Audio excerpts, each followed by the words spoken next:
dad works in B2B marketing. He came by my school for career day and said he was a big ROAS man. Then he told everyone how much he loved calculating his return on ad spend. My friends still laugh at me to this day. Not everyone gets B2B, but with LinkedIn, you'll be able to reach people who do. Get a $100 credit on your next ad campaign. Go to linkedin.com/results to claim your credit. That's linkedin.com/results. Terms and conditions apply. LinkedIn, the place to be, to be. Sephora stores are everywhere you are. So just pop in. When you need a brown lip to match your 90s playlist. A confidence boost before your interview. Or a last-minute gift for mom's birthday. There's always a Sephora near you. Just pop in. Use our store locator to find your local Sephora or Sephora at Kohl's.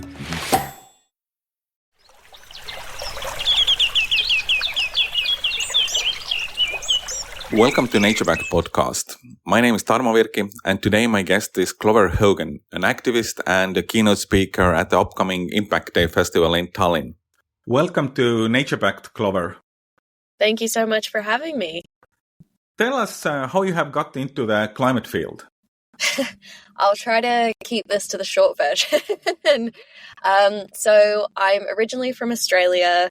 I grew up in nature. I spent more time outside than in. I often wouldn't see my parents for, 12, 13 hours at a time, whether it was, fishing off the rocks outside my house, finding mud crabs in the mud flats, or catching snakes in the Australian bush. So I was very lucky to grow up really with a love for nature. But when I was 11, I discovered documentaries, and they exposed all the myriad ways we were destroying nature and destroying the planet. I watched films like The Cove and Food Inc., and a real tipping point was watching An Inconvenient Truth by Al Gore, which showed the climate crisis and the relationship, of course, between nature and climate, but also bigger questions in terms of how our economy contributes to the climate crisis, how the things we're taught through our culture contributes to the climate crisis. And so at the age of 11, I declared to my parents over dinner that I wanted to become an activist. I didn't entirely know what that would entail, obviously, at that time, but I just knew that I wanted to spend my life really defending the most vulnerable creatures and communities in our society, and shortly after managed to coerce my parents into moving to Indonesia so that I could go to an environmental school called the Green School, and that's really the path that I've been on ever since. So I got an early start on activism. Wow. At the age of 11, that's impressive. Thank you. So as an activist, what do you do? That's a great question. My activism has definitely evolved over the years. I first found my calling as a communicator and storyteller. I was really inspired by the documentary makers who motivated me to become an activist in the first place. I thought, it's such a superpower to be able to tell stories from different corners of the globe and, activate something within someone on the other side of the planet and motivate them to do something. So my activism really started in that realm. When I was growing up in Indonesia, I used to make films about all sorts of things from saving endangered species to shark conservation to plant-based diets. But a lot of my activism was very much focused on exposing bad actors and really drawing the link between, issues like palm oil and the corporations driving those problems. Every year in Bali, the sky would turn yellow from the wildfires and smoke, which were a direct result of the palm oil plantations in Borneo. And so I started to question, who's actually responsible for this? And I think at that time in my activism, it was very easy to see things in black and white and to kind of look at people in positions of power and say, these are the bad guys, right? It's their fault. And if we can just get rid of them, then we can solve the problems. Now, by the time I was 19, I'd moved to London and I started working as a sustainability consultant. And for the first time, I went from being an activist on the outside to one on the inside, because through my work, I was actually having conversations with business leaders within the very organizations that I'd been calling out for a very long time. And that was very illuminating for me because it showed that actually a lot of the people within those organizations shared many of the same values. Often they cared really passionately about the issues. But the problem was, for one, they too felt really powerless to do anything. And two, they're kind of deeply entrenched within these systems that make it fundamentally difficult to do the right or the responsible thing. And so my approach as an activist went from kind of vilifying, I guess, people in those historic seats of power to understanding, well, how do we collectively need to change these systems that we're a part of? So most of my activism since then has really been around campaigning and advocacy, but also thinking, like, what are the levers that we need to pull on to change the system? And most recently, that's really focused on regulation and policy. I think we're at a point now where we know, because of the way the system is designed, companies are not going to change from a place of goodwill and just because they want to. I mean, a few maybe, but not in general. Yeah. And when, I think a lot of people want to make the business case for sustainability, but when it's not there, because we have a capitalist system kind of predicated on making as much profit as possible and kind of ignoring the consequences, what do we need to change within the system to hold those companies to account, and to just really prioritize solutions that don't, help a small number of people and help a small number of people profit, but that really serve the vast majority of people. So to very practically answer your question, I'd say my activism is campaigning, advocacy, a lot of advisory, and first and foremost, really storytelling.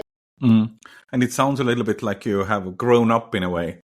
Yes, definitely. And I think that's a really important thing. Like, I think we need to constantly be evolving our perspectives and ideas. And I wouldn't want to, share the same ideas about the world that I had when I was 16 or, God forbid, when I was 11. I think we all really need to be challenging ourselves and making sure that we're putting ourselves in situations that make us uncomfortable and maybe stretch the way that we've thought about things previously. But looking at the kind of situation today and with the headlines of basically the end of the world knocking on the doors, looking from the kind of climate and environment perspective, do you think that regulations are actually fast enough way to actually make a change? It's a great question. The short answer is no. This year we're approaching COP28, which is kind of mind-boggling. Like, this is the 28th conference of parties.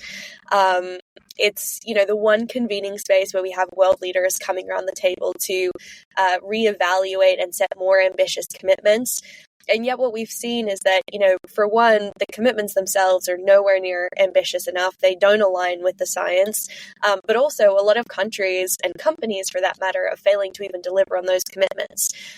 So I think we have seen some really promising changes with regulation. When you have countries like France, for example, coming forward and saying, we're actually just going to ban short-haul flights, that forces us to really rethink transport solutions, invest in more sustainable, transport infrastructure. Those regulations can be amazing. But of course, it's very difficult when there is a really closely interlinked relationship between corporations and regulation.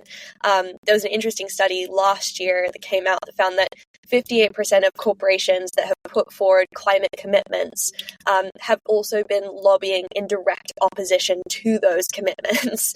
So on the one hand, they're saying one thing, and then behind the scenes, they're doing something very different. So I think when it comes to climate, there's no silver bullet solution. There's no single approach. We really need to be putting pressure on from a variety of different angles. And that's why I also think, nonviolent direct action and protest is really critically important.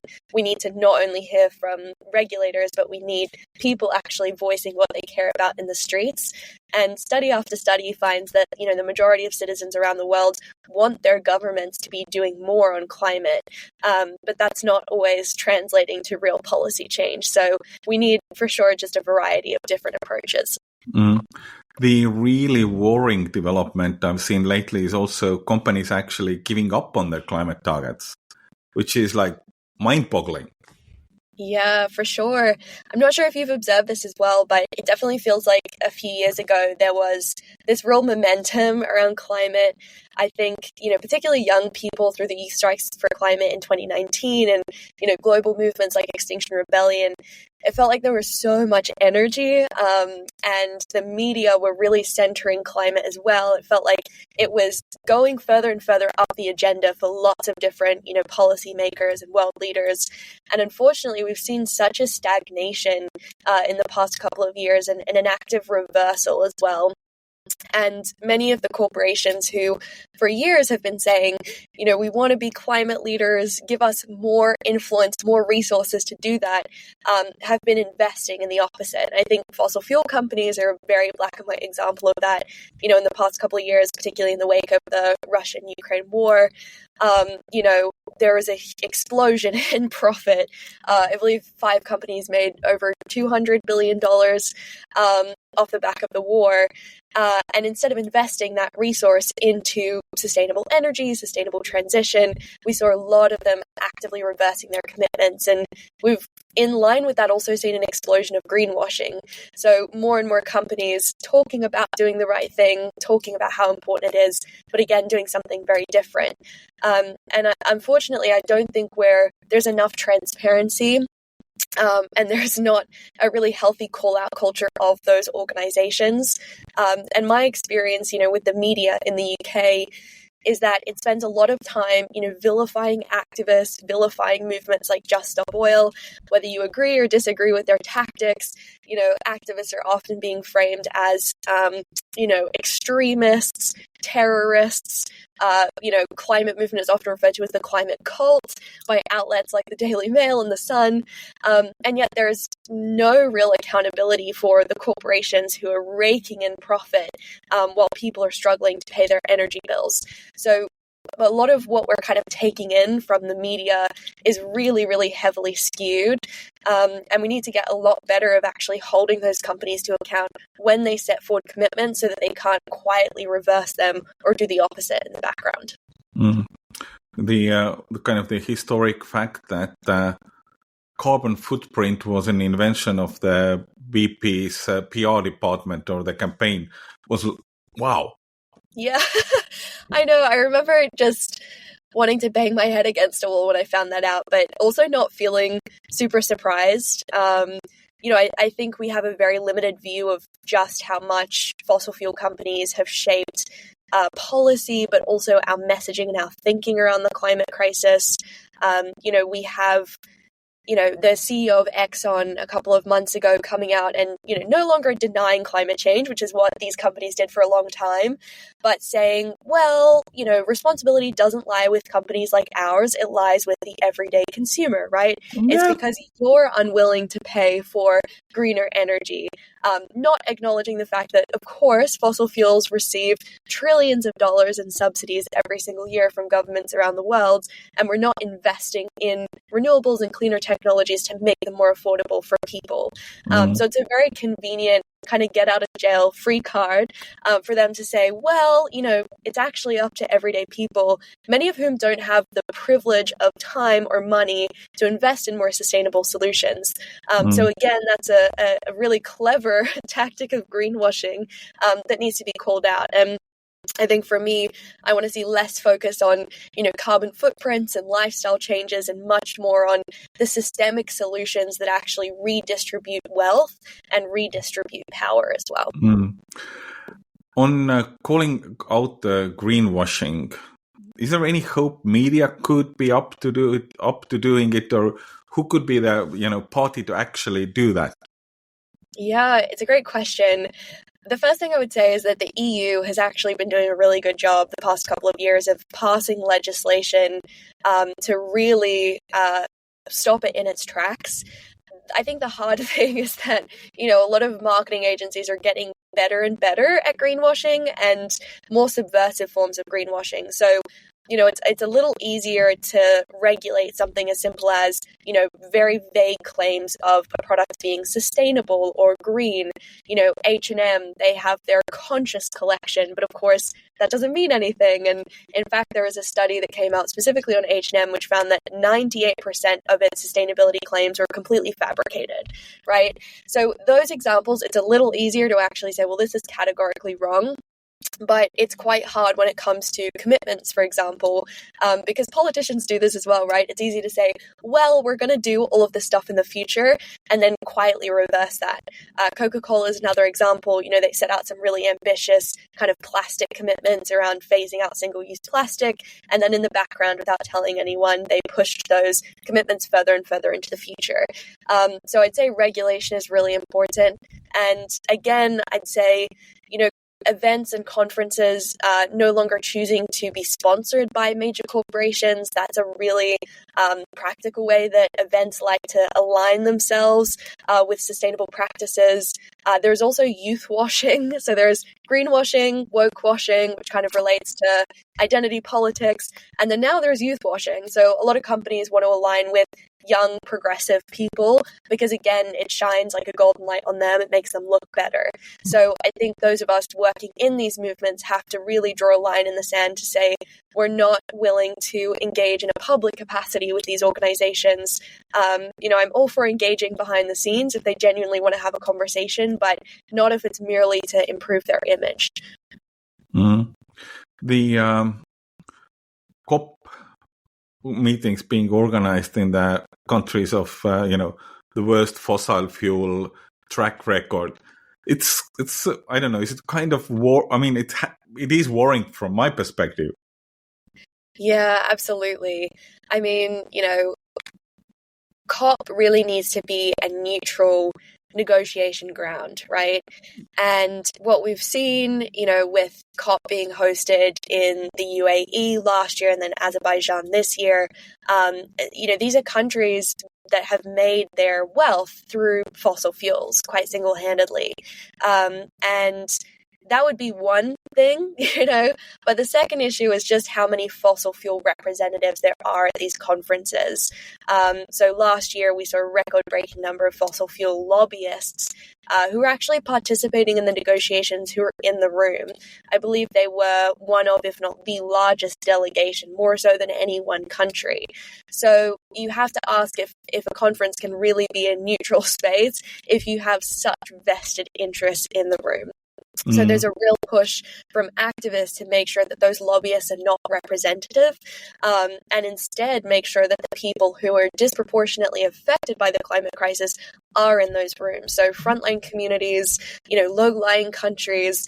There are so many countries already facing the extreme brunt of the climate crisis, whether it's, places like the Maldives that are literally going underwater, countries experiencing increased wildfires or drought.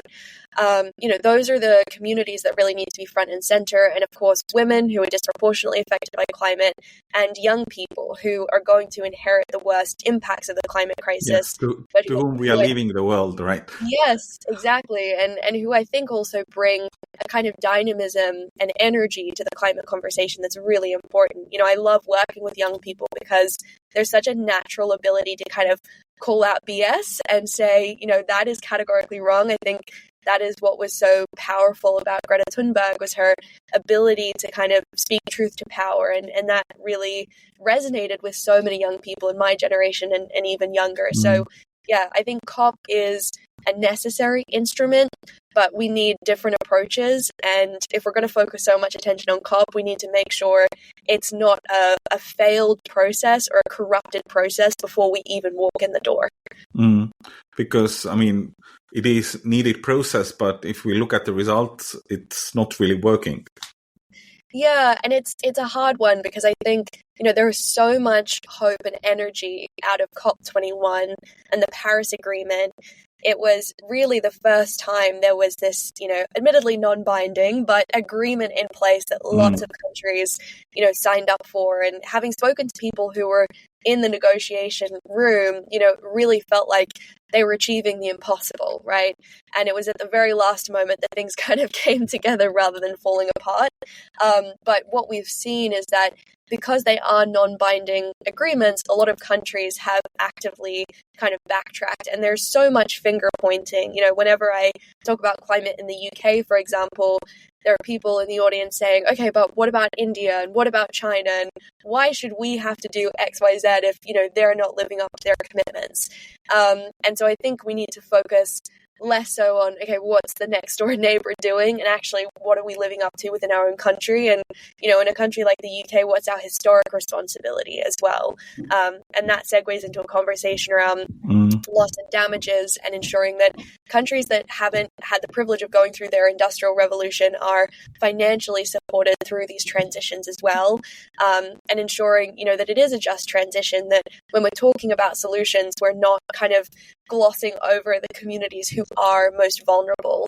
And we see that again with like silver bullet solutions like electric cars, which a small number of people, proportionate to the global population, are able to afford, which require, materials like lithium or cobalt, which continue to be extracted and mined by some of the most vulnerable people in the worst, working conditions imaginable.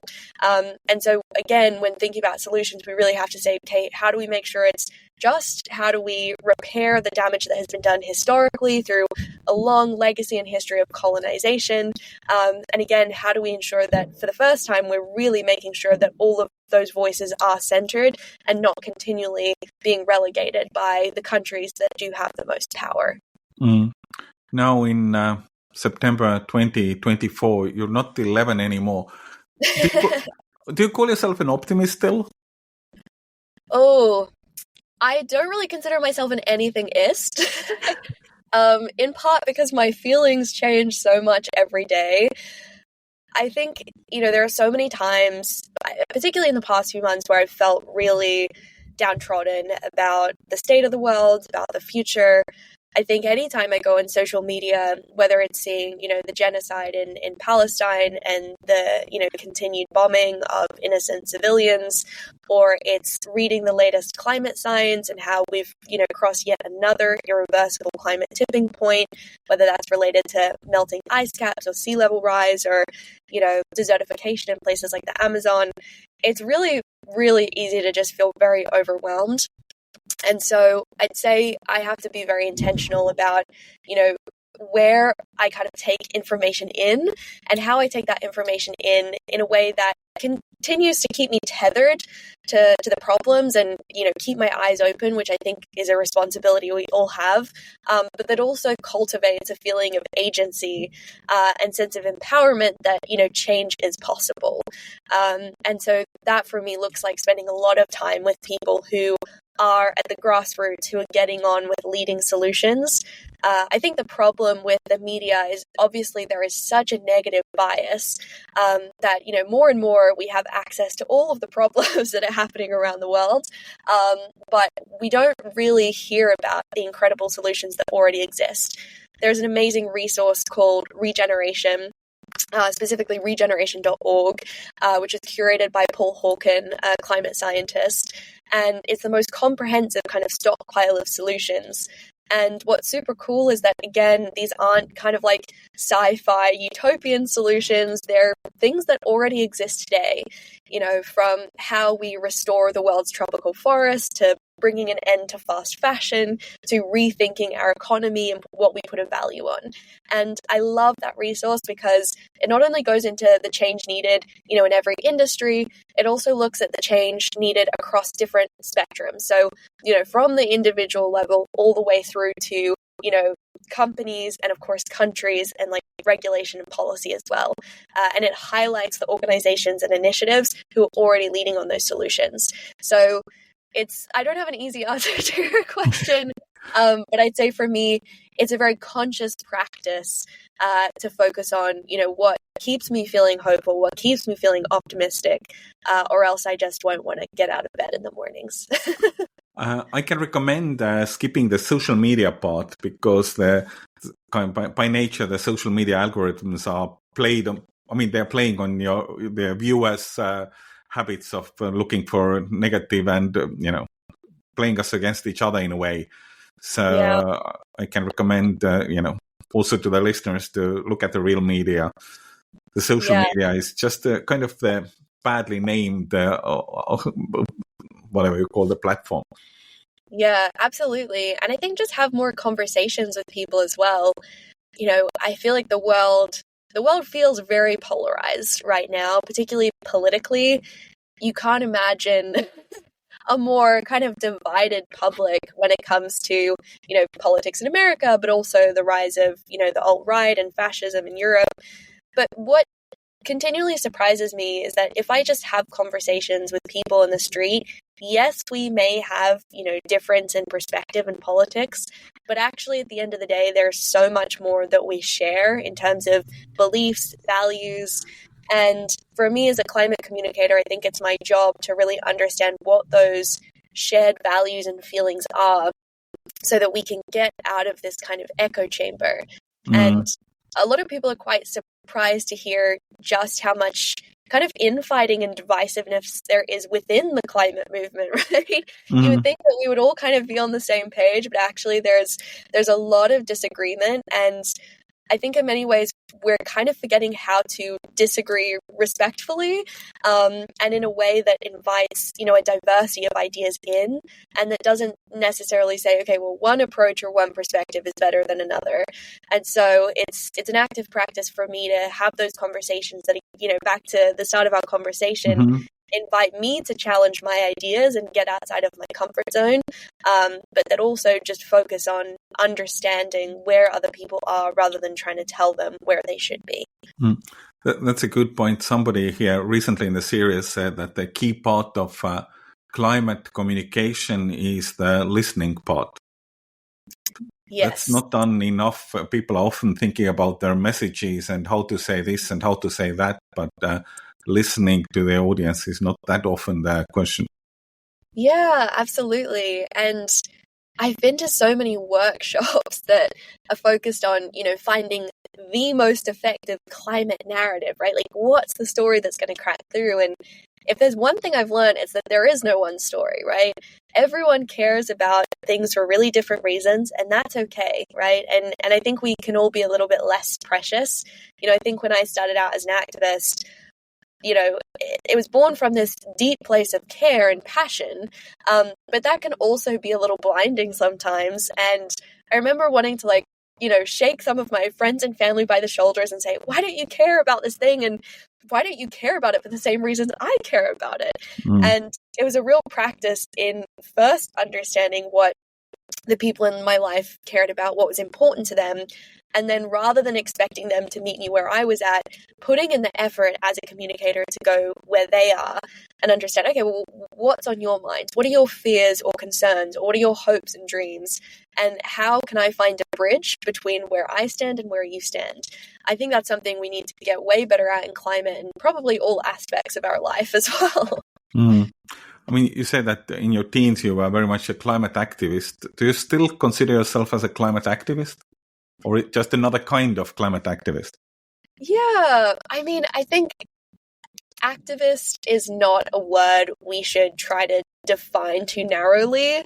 I think there are a lot of people who kind of gatekeep the term activist, and in line with the kind of activist infighting, I've had peers tell me, well, how can you call yourself an activist if you've never organized a protest, or if you spoke at this, conference with a politician I disagreed with, or whatever, and I think it's just a silly way of looking at it, because if anything, we don't need, 100 perfect activists who we elevate on some platform.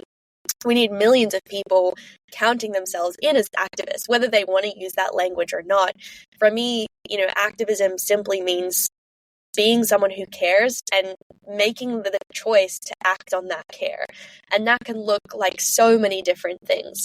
I had someone working in mining come up to me recently and, somewhat sheepishly ask, oh, do you think I can call myself an activist? And I was like, I'm not the fairy godmother. You have to answer that question for yourself. But if you're putting in the work, if you care, if you're passionate, that to me is all that really matters. So I would continually consider myself an activist, but allow space for my own interpretation and what that means to continue evolving, continue changing. I hope among the listeners there is a lot of activists who see themselves in all different colors of activism. Thank you for this enlightening discussion, Clover. Of course, it's been such a joy. Thank you so much for wonderful questions. If you like the show, subscribe and leave a good rating on the podcast platform of your choice. It would mean a world to us. Hey there, fabulous souls. I'm Stephanie Baklaan. And I'm Eden Alpert. And we're the hosts of the brand new podcast, Unapologetically Fab. Get ready to join us on an amazing and real journey as we dive into life after 40 and own it. We're all about changing the narrative, leaning into who you are, and living a life by your own design. Join us as we embrace life unapologetically and redefine success. This is Unapologetically Fab, an Electric Cast production. See you there. Electricast. Ever thought about starting your own podcast? Do you have a business or a message you want to share with the world? Well, now it's easier than ever with Electricast. Hi, I'm Mark Netter. And I'm Peter Rafelson. We're the founders of Electricast Media. Whether you want to start a new podcast or already have one, join Electricast to grow your audience, monetize your content, and build your community. With our simple sign-up, you get free promotion, world-class analytics, premium ads, and personal support. Go to electricast.com and join our community today. Electricast. Transform your influence. Electricast.